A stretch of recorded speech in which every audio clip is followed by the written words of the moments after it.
114 പേരുടെ മരണത്തിനിടയാക്കിയ പുറ്റിങ്ങൽ ദുരന്തത്തിന് കൃത്യം 10 വർഷം പൂർത്തിയാകുമ്പോഴാണ് വീണ്ടും മറ്റൊരു വെടിക്കെട്ട് ദുരന്തത്തിന് നമ്മൾ സാക്ഷികളായത്. 14 പേരുടെ മരണത്തിനിടയാക്കിയ, നിരവധി പേരെ വെന്തുരുക്കിയ മുണ്ടത്തിക്കോട്ടെ വെടിക്കെട്ട് ദുരന്തത്തിന്റെ വ്യാപ്തി വിലയിരുത്തി വരുന്നതേയുള്ളൂ. വെടിക്കെട്ട് ദുരന്തങ്ങൾ നമ്മുടെ സമൂഹത്തിൽ ആദ്യത്തെ സംഭവമല്ല. ഓരോ ദുരന്തമുണ്ടാകുമ്പോഴും കുറച്ചുനാൾ നിയന്ത്രണങ്ങൾ വരും, പിന്നെ അതെല്ലാം മാറും. കഴിഞ്ഞ 25 വർഷത്തിനിടെ മാത്രം കേരളത്തിൽ വലുതും ചെറുതുമായി ഏകദേശം 760 വെടിക്കെട്ട് അപകടങ്ങൾ ഉണ്ടായെന്നാണ് കണക്ക്. ഈ അപകടങ്ങളിൽ സ്ത്രീകളും കുട്ടികളും അടക്കം 450-ലേറെ പേർക്ക് ജീവൻ നഷ്ടമായി. ഇത്തരം മരണങ്ങളിലേക്ക് ആളുകളെ അറിഞ്ഞുകൊണ്ട് തള്ളിവിടുന്ന ഏർപ്പാടാണ് വെടിമരുന്നിന്റെ ഉപയോഗവും നിർമ്മാണവും സംഭരണവും. വെടിക്കെട്ട് നിർമ്മാണ കേന്ദ്രങ്ങളിലും പൂരപ്പറമ്പുകളിലും ആവർത്തിക്കുന്ന ഈ ദുരന്തങ്ങൾക്ക് പിന്നിൽ പ്രധാനമായും സുരക്ഷാ മാനദണ്ഡങ്ങളിലെ ഗുരുതരമായ വീഴ്ചകൾ തന്നെയാണ് കാരണവും.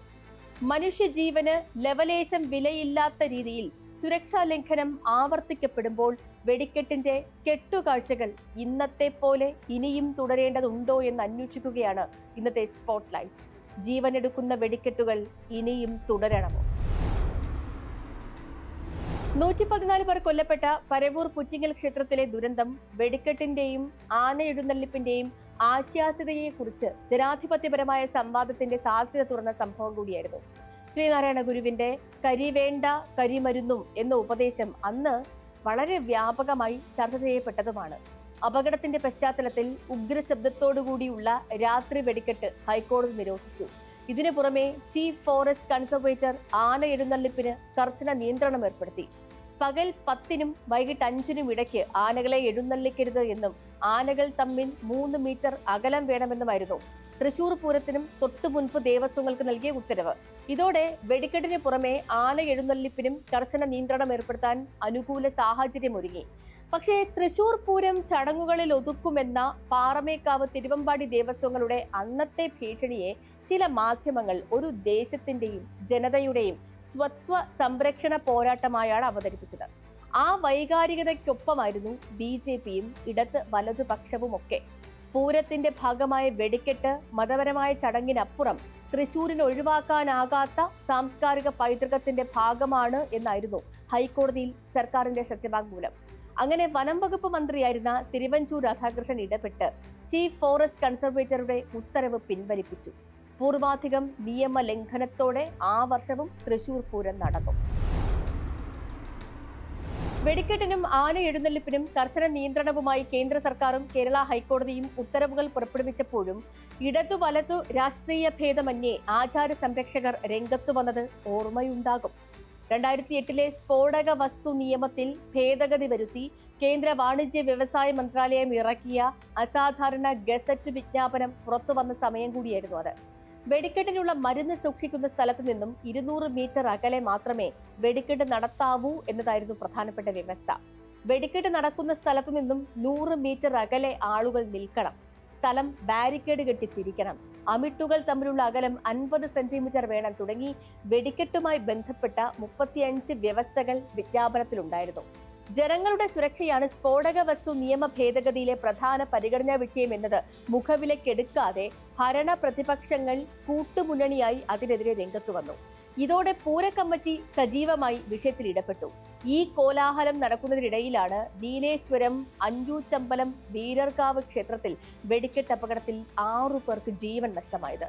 കേന്ദ്ര ഭേദഗതിയിൽ നിഷ്കർഷിക്കുന്ന വെടിമരുന്ന് സൂക്ഷിക്കുന്ന സ്ഥലവും വെടിക്കെട്ട് നടക്കുന്ന സ്ഥലവും തമ്മിൽ പാലിക്കേണ്ട അകലം ലംഘിക്കപ്പെട്ട അപകടമായിരുന്നു അത്.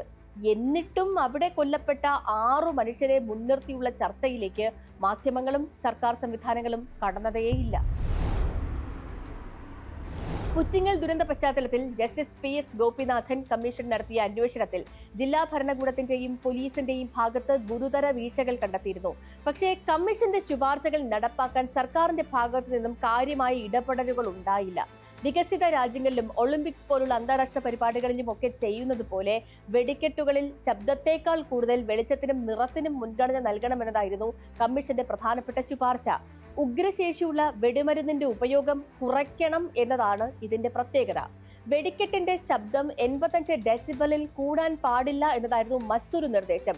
ഓരോ ജില്ലയിലും ദുരന്ത നിവാരണ അതോറിറ്റി നോഡൽ ഓഫീസറെ നിയമിക്കണമെന്നും നിർദ്ദേശിച്ചിരുന്നു. പക്ഷേ ഇതൊന്നും നടപ്പായില്ല. സംസ്ഥാനത്ത് ഏറ്റവും കൂടുതൽ വെടിക്കെട്ട് അപകടങ്ങൾ ഉണ്ടായത് തൃശൂരിലാണ്. 1984 കണ്ടശം കടവിൽ 20 പേരും 89 ഇതേ സ്ഥലത്ത് 12 പേരും മരിച്ച ദുരന്തങ്ങൾ ഉണ്ടായി. പിന്നീട് 1997 ചിയ്യാരത്തെ പടക്ക നിർമ്മാണശാലയിലുണ്ടായ പൊട്ടിത്തെറിയിൽ 6 ജീവനും, 2006 പാടൂക്കാട്ടെ തൃശൂർ പൂരം വെടിപ്പുര പൊട്ടിത്തെറിച്ച് 7 പേരും കൊല്ലപ്പെട്ടു. ഇക്കഴിഞ്ഞ ഞായറാഴ്ച തമിഴ്നാട്ടിലെ വിരുദുനഗർ ജില്ലയിൽ കാട്ടനാർപെട്ടി ഗ്രാമത്തിലെ പടക്ക നിർമ്മാണശാലയിലുണ്ടായ സ്ഫോടനത്തിൽ 25ഓളം പേർ മരിച്ച ദുരന്തത്തിന്റെ നടുക്കത്തിന് പിന്നാലെയാണ് തൃശൂരിലെ ഈ അപകടവും ഉണ്ടായത്. വെടിമരുന്ന് കൈകാര്യം ചെയ്തതിൽ വേണ്ടത്ര വൈദഗ്ധ്യമില്ലാത്ത തൊഴിലാളികൾ, ലൈസൻസ് ഇല്ലാത്ത താൽക്കാലിക ഷെഡുകൾ, കടുത്ത ചൂടുള്ള അവസ്ഥയിൽ വെടിമരുന്ന് അശ്രദ്ധമായി സൂക്ഷിക്കുന്നത്, ഇതെല്ലാം ഈ വെടിക്കെട്ട് പുരയിലെ സ്ഫോടനങ്ങൾക്കുള്ള കാരണങ്ങളാണ്. മുണ്ടത്തിക്കോട്ടെ അപകടങ്ങളിൽ 5 താൽക്കാലിക പുരകൾ ഒന്നിനു പിറകെ ഒന്നായി കത്തിയമർത്തത് നിർമ്മാണ കേന്ദ്രങ്ങൾ തമ്മിൽ പാലിക്കേണ്ട സുരക്ഷിത അകലം ലംഘിക്കപ്പെട്ടതുകൊണ്ടാണ്.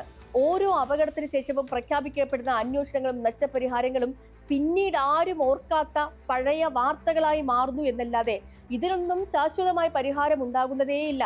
ഫയർഫോഴ്സിനും ആംബുലൻസുകൾക്കും സുഗമമായി എത്തിച്ചേരാൻ സാധിക്കാത്ത ഇടുങ്ങിയ വഴികളുള്ള ഇടങ്ങളിൽ വെടിക്കെട്ട് പുരകൾക്ക് അനുമതി നൽകരുത് എന്ന നിബന്ധന മുണ്ടത്തിക്കോട്ടെ ദുരന്തത്തിലും ലംഘിക്കപ്പെട്ടത് നമ്മൾ കണ്ടതാണ്.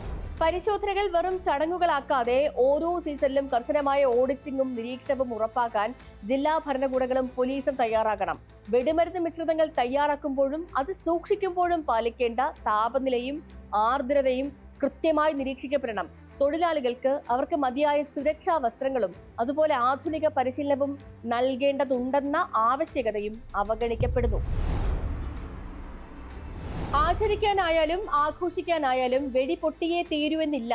നിയമപരമായി അനുവദിക്കപ്പെട്ട പരിധി ലംഘിച്ച് ഉയർന്ന ശബ്ദത്തിലുള്ള കരിമരുന്ന് പ്രയോഗം അപകടങ്ങൾ, വായു മലിനീകരണം, ശബ്ദ മലിനീകരണം എന്നിവയ്ക്കും പൊതുജനാരോഗ്യ പ്രശ്നങ്ങൾക്കുമൊക്കെ കാരണമാകുന്നുണ്ട്. കരിമരുന്നിന്റെ ദൃശ്യഭംഗി നിലനിർത്തി പരിസ്ഥിതി സൗഹാർദ്ദ ബദലുകളാണ് നമ്മൾ കണ്ടെത്തേണ്ടത്. ഏത് ഉത്സവത്തെയും ആഘോഷത്തെയും കാലാനുസൃതമായും ജനകീയമായും പുനഃസംഘടിപ്പിക്കേണ്ടതിന്റെ ആവശ്യം നിയന്ത്രണങ്ങളെ വിമർശിക്കുന്നവർ കാണാതെ പോകുന്നുണ്ട്. ഹൈന്ദവ ആരാധനാലയങ്ങളിലെ വെടിക്കെട്ടിനും ആന എഴുന്നള്ളിപ്പിനും വിശ്വാസപരമായതോ ആചാരപരമായതോ ആയ ഒരടിസ്ഥാനവുമില്ലെന്ന് വിശ്വാസി പക്ഷത്തു നിന്ന് തന്നെ വിശദീകരിക്കപ്പെട്ടിട്ടുണ്ട്.